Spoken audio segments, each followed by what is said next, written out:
Atenção porque vai começar a aula de matemática.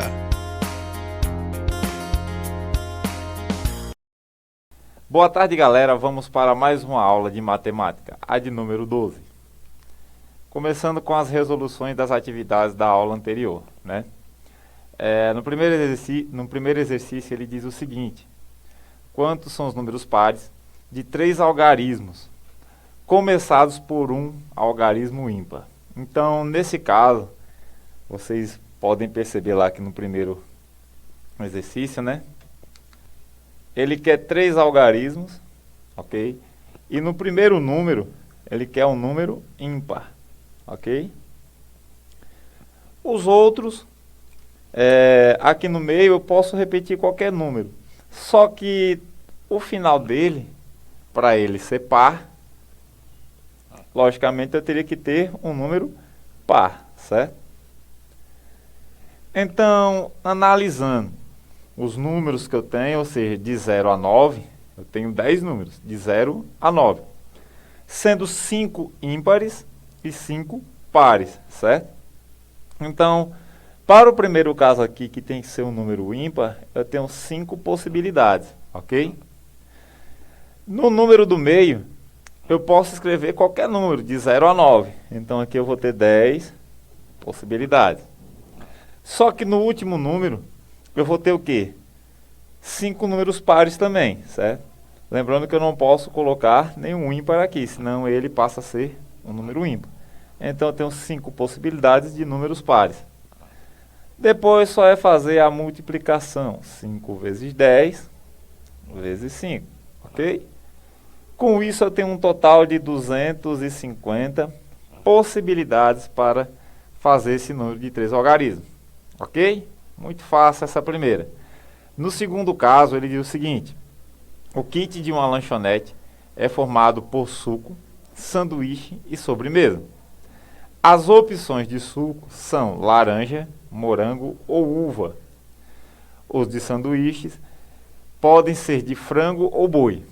E a sobremesa é chocolate ou bala. Quantos kits diferentes um cliente pode montar? Para essa segunda, eu posso fazer o esquemazinho da árvore, certo? Só que vamos fazer ela aqui diretamente. Por exemplo, no kit, a parte de sucos, eu tenho 3 opções, ok? Eu tenho 3 opções para os sucos.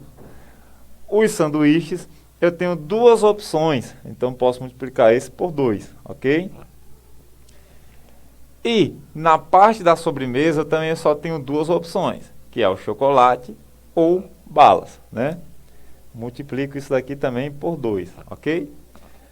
Fazendo um cálculo aqui, 3 vezes 2, 6. 6 vezes 2, 12 possibilidades. Então, tenho 12 possibilidades de escolher kits diferentes, ok? No próximo exercício, ele diz o seguinte: Juninho brincava com um dado e notou que também possuía uma moeda em seu bolso.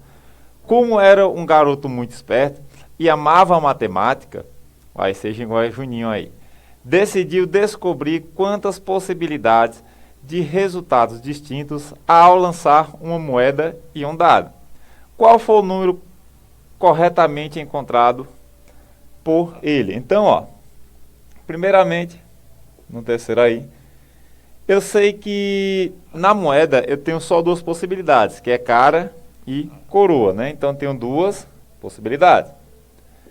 Mais o dado, eu vou ter quantas possibilidades? Um dado eu sei que tem 6 lados, né? Então, seria 2 vezes 6. E também teria, né, 12 possibilidades de encontrar um número dessa forma, ok? Porque na moeda tem o cara ou coroa. E no dado, de 1 até 6. Ou seja, 6 possibilidades, beleza? Na quarta, ele diz o seguinte, o prefeito de Transitolândia deseja criar placas para os automóveis. Elas devem conter placas de exatamente 3 dígitos.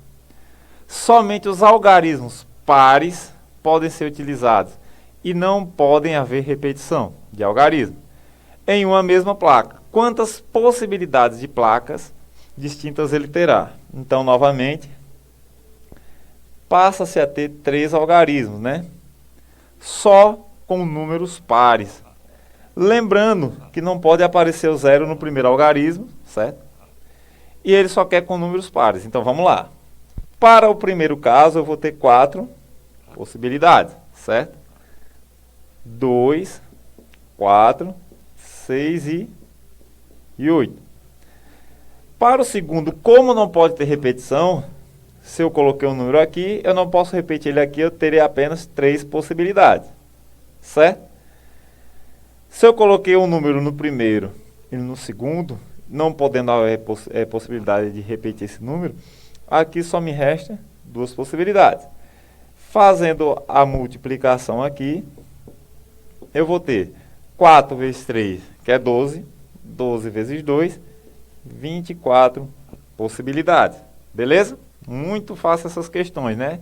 Só ler o enunciado direitinho. No quinto, ele diz o seguinte. Vamos colocar aqui no quinto. Vamos supor que uma fábrica produza motos de tamanho grande, médio e pequeno, com motores de 125 ou 250 cilindradas de potência. O cliente ainda pode escolher as seguintes cores: preto, vermelha e prata. Quais são as possibilidades de venda que a empresa pode oferecer? Então, novamente, eu tenho que perceber o seguinte: eu tenho as motos grande, né? Pequena e média, né? E média, beleza. Então, eu tenho 3 possibilidades. Os motores são 125 e 250 cilindradas, certo? As cores eu tenho preto, né? Vou colocar um PR aqui, preto, vermelha e prata, beleza. Perceba o seguinte, eu tenho 3 possibilidades de escolher entre a moto grande, média e pequena. Então, eu tenho 3 possibilidades. Vezes 2 possibilidades de motores, 125 ou 250. Vezes as 3 cores que eu posso escolher, né? Fazendo o cálculo aqui novamente, ó, 3 vezes 2, 6, 6 vezes 3, 18 possibilidades, ok? Muito fácil. Vamos para a nossa aula, que é a aula número 12, onde a gente vai trabalhar sobre reconhecimento da radiciação como operação inversa da potenciação, utilização das propriedades da potenciação e radiciação. Então, vamos lá. No primeiro momento, devemos saber que a radiciação ela é a operação inversa da potenciação, ok? Como vocês podem ver aí, eu tenho um número n que elevado ao cubo, né, vai dar 125, ok? Então, eu tenho uma potência, né, de grau 3 que tem resultado 125, certo? Como eu posso descobrir isso daí? Eu posso simplesmente utilizar a radiciação, ou seja, uma raiz cúbica de 125, aonde esse n vai aparecer. Aí a pergunta, mas quem é esse n, professor? Lembrando que eu posso utilizar a decomposição por primo, certo? Aonde eu posso, número terminado por 5, eu sei que é divisível por 5, né? 125 dividido por 5 dá 25. 25 por 5 dá 5 e 5 por 5 dá 1. Então eu tenho percebam que eu vou ter o 5 aqui repetido 3 vezes, né? Essa forma eu posso escrever assim, ó. Raiz cúbica, né? E colocar o 5 3 vezes. Então eu estou dizendo que 125 eu posso escrever como 5 elevado à terceira, né? Vamos ver a propriedade mais à frente, que quando eu tenho um índice igual à potência do número aqui, a raiz aqui e essa potência se cancelam e eu tenho o 5, né? Apenas o 5. não necessariamente eu vou cancelá-los. Logo, logo vocês vão ver o que pode ocorrer aqui, certo? Então eu sei que 5 elevado ao cubo, né? Agora eu posso afirmar que 5 elevado ao cubo é 125, certo? Ou seja, 5 vezes 5 vezes 5. E a resposta é 125, né? Os símbolos da radiciação, como vocês podem ver em vermelho, é raiz com o índice n de x, certo? Então, o radical é aquele símbolozinho que remete à raiz, né? Então, isso também pode ser considerado como um nome de radical. Tem o n, o índice, né? E o radicando, o número que está dentro da raiz. Beleza?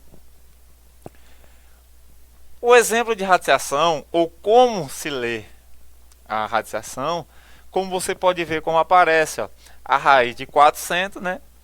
Ele vai ler o seguinte: raiz quadrada de 400. Por que raiz quadrada, professor? Porque é o seguinte caso, ó, a raiz ali não está aparecendo nenhum índice.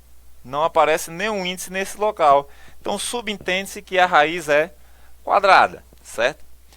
O segundo caso, aparece já no índice aqui em cima, onde tem o lugarzinho do n, já aparece o número 5. Então, vou ler como raiz quinta de 243, certo? No terceiro caso, aparece o 7. Eu vou ler raiz sétima de 128, certo? Começamos agora o caso das propriedades. E chegaremos nessa demonstração aqui, ó. Percebam lá. Se eu tenho uma raiz cúbica, ou seja, raiz cúbica de 27, o 27 ele pode ser decomposto, né? Ele pode ser decomposto pelos primos, e eu vou ter o seguinte, que 27 pode ser escrito como 3 ao cubo, certo? Então vou ter raiz cúbica de 3 ao cubo, né? Como eu disse no início, a repetição do índice e do expoente, quando eles são iguais, cancela-se a raiz e o expoente, tendo apenas o número como resposta. Ou seja, eu tenho raiz cúbica de 3 ao cubo. Percebam que a resposta é 3. No segundo caso, raiz oitava de 256, certo? Fazendo a decomposição pelos primos, eu tenho que 256 pode ser escrita como 2 elevado à oitava, certo? Como a raiz é oitava, faço os cancelamentos e chego no número 2, ok? Na segunda propriedade, ele diz o seguinte, ó,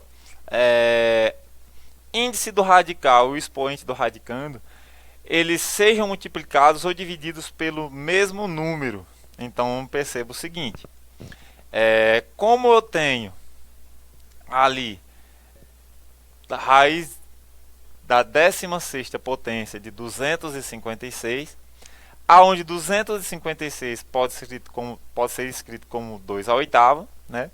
Eu posso dividir o índice do radical por 8 e o expoente do número 2 também por 8.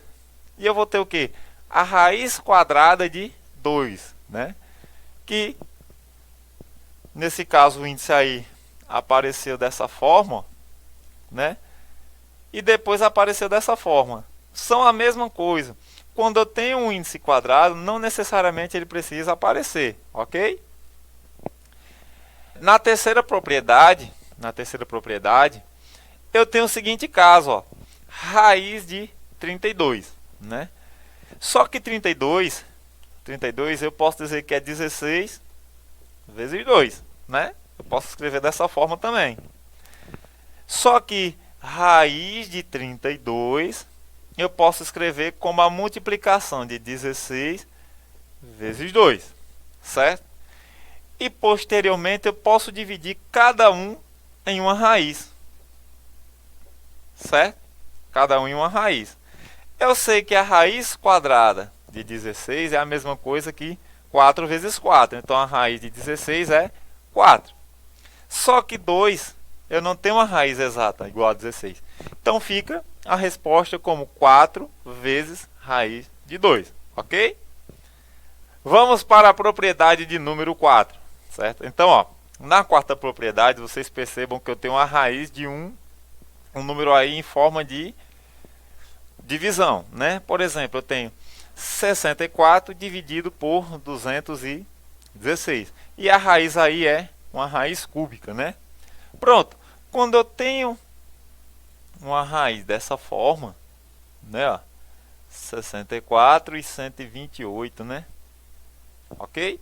Ou 216, desculpe. 216, ok? Eu posso escrever ela também como uma multiplicação, separadamente, ó. Raiz cúbica de 64 dividido pela raiz cúbica de 216, ok? Posso escrever ela separadamente.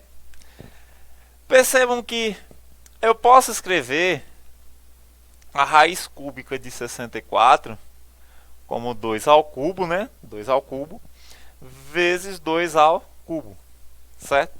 E a raiz de 216, a raiz cúbica, eu posso escrever como 2 ao cubo vezes 3 ao cubo, ok? Então vamos fazer passo a passo.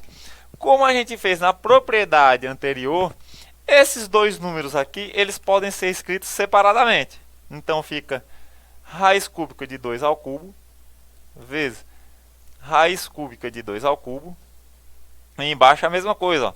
Raiz cúbica de 2 ao cubo vezes raiz cúbica de 3 ao cubo, beleza?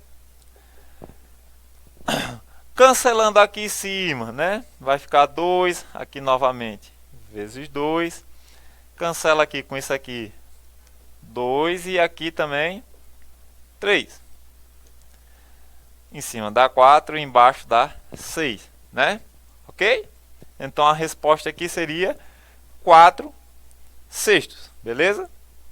Na quinta propriedade, ele diz o seguinte, ó. Se eu tenho uma raiz dentro de um parênteses, né? Raiz de 16ª potência. E aqui fora o quadrado de 16, né? Lembrando que isso pode ser escrito como raiz de 16ª potência de 16. Esse quadrado passa como expoente do número 16, certo? 16 vezes 16, que é a mesma coisa de 16 ao quadrado, eu tenho uma raiz de 16ª potência de 256, certo? Como vocês podem ver aí no esquemazinho que aparece para vocês aí. O número 256, quando eu faço a fatoração por primos, né, eu vou ter a raiz de 16ª potência de 2 elevado à oitava, certo? Fazendo lá a divisãozinha, ou seja, pelo número lá igual ao do expoente, eu vou ter 16 dividido por 8 e 8 dividido por 8, né? Eu tenho uma raiz quadrada de 2 como resposta de raiz de 16ª potência, né, de índice 16, com a raiz de 16 ao quadrado, beleza? Então só simplificando, a raiz de índice 16 de 16 ao quadrado tem resposta raiz 2, ok? Na sexta propriedade eu vou ter uma raiz quadrada da raiz quarta de 256. Então, pode parecer complicado, né? Ó, percebam lá. Raiz quadrada da raiz quarta de 256, certo? Mas não, ó, vamos lá. Ó a simplificação aqui, ó. A raiz quadrada, ela passa multiplicando o índice aqui, passa multiplicando o índice da de dentro, né? Então, eu vou ter apenas 2 vezes 4 de 256. Então, percebam que essa raiz aqui, eu apenas simplifiquei ela, né? E passei o índice da de fora multiplicando o índice da de dentro. Com isso, eu vou ter a raiz oitava de 256, certo? Como a gente viu nas partes anteriores aí, 256 pode ser escrito como 2 à oitava, certo? 2 à oitava. Então vai ficar raiz oitava de 2 elevado a 8. Faço o cancelamento entre raiz e o expoente do número e a resposta é apenas o número 2, ok? Na propriedade 7, eu tenho o seguinte, ó. O que eu posso fazer aí? Eu posso transformar esse expoente do número 2 em uma fração. Como isso? Se eu tenho uma raiz cúbica de 212, e eu sei que 212 pode ser escrito como 2 elevado à nona, né? Eu posso passar o índice da raiz dividindo o número 9 do expoente do número 2, certo? Então, vamos ter uma coisa semelhante a essa daí, ó. 2 com 9 sobre 3, né? 2 elevado a 9 sobre 3. Só que 9 é divisível por 3. Então, eu posso dizer que eu tenho 2 elevado à terceira. Vamos entender. Ó, o índice da raiz que é 3, vai passar dividindo o número 9. Então, eu tenho 2, 9 terços, né? 9 dividido por 3, eu tenho que é 2 elevado à terceira, ok? E 2 elevado à terceira é a mesma coisa que fazer 2 vezes 2 e vezes 2. Não é 2 vezes 3. Cuidado com isso, viu? É 2 vezes 2 vezes 2. E eu tenho a resposta igual a 8, ok? Muito fácil essas propriedades, né? Temos os exemplos aí, ó. No primeiro exemplo, eu tenho 1024, né? Eu tenho 1024. Primeiramente, eu tenho que fazer a fatoração dele. Então, perceba que eu vou começar pelo menor primo. Qual é o menor primo? O 2. Dividindo 1024 por 2 dá 512. 512 dividido por 2 dá 256. 256 dividido por 2 dá 128. 128 por 2, 64. 64 dividido por 2, 32. 32 dividido por 2. E assim sucessivamente até chegar em 2 dividido por 2, que dá 1. Se eu fizer a contagem ali, perceba que eu vou ter uma sequência de 10 vezes o 2, certo? Ó, se eu fizer grupinhos ali, eu vou ter a sequência de 10 vezes o 2, certo? Por isso que aparece lá em cima, ó, 1024, que é igual a 2 elevado à décima potência, certo? A décima potência. Só que esse 10 eu posso escrever como? Como 2, que é igual a... desculpa, 2 elevado a 5 vezes 2, certo? Coloco em parênteses ali, fica 2 à quinta, né? Com o grau 2, beleza? Então, eu posso escrever a raiz de 1024 como raiz de 2 à quinta elevado ao quadrado. Só que perceba que esse quadrado que está fora ali, ele pode cancelar a raiz.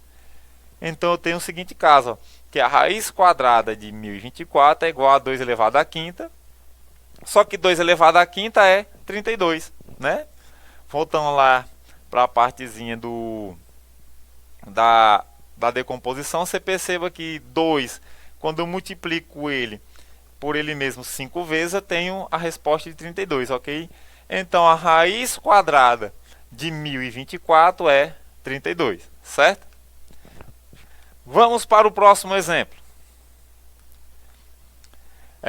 No segundo exemplo, ele diz o seguinte: fatório radicando e encontre o resultado da raiz. Então, aí no caso, seria a raiz de 144. Foi o que faltou aí, ok? Então, ó, quando eu começo a fatorar 144, eu tenho que começar pelo menor primo. E eu sei que ele é um par, né? Então, 2. 144 dividido por 2, então vai estar lá, ó. 144 dividido por 2, né? Eu tenho um valor de 72. Por 2 vai dar quanto? 36. 36 por 2 vai dar 18, ok? Vai dar 18. Por 2, eu tenho um valor de quanto? 9, né? 9. Opa, agora o 9 não é divisível por 2. Qual é o outro primo que eu posso dividir 9? Por 3. E vai dar 3 e assim sucessivamente, né? Deu 1. Perceba lá que a raiz ela é quadrada, né? Quando a raiz é quadrada, ou seja, tem a raiz quadrada de 144, eu posso agrupar isso igual o índice. O índice é 2 aqui, então eu agrupo de 2 em 2. 144, eu posso escrever dessa forma, ó. 2 ao quadrado, vezes 2 ao quadrado, vezes 3 ao quadrado, né? Cancela todos aqui, ó. Eu tenho que 2 vezes 2 vezes 3 é igual 2 vezes 2, 4. 4 vezes 3, 12. Ok? Então, a resposta, a raiz quadrada de 144 seria 12. Ok? Então, galera, boa aula. Assistam direitinho, prestem bastante atenção e boa sorte.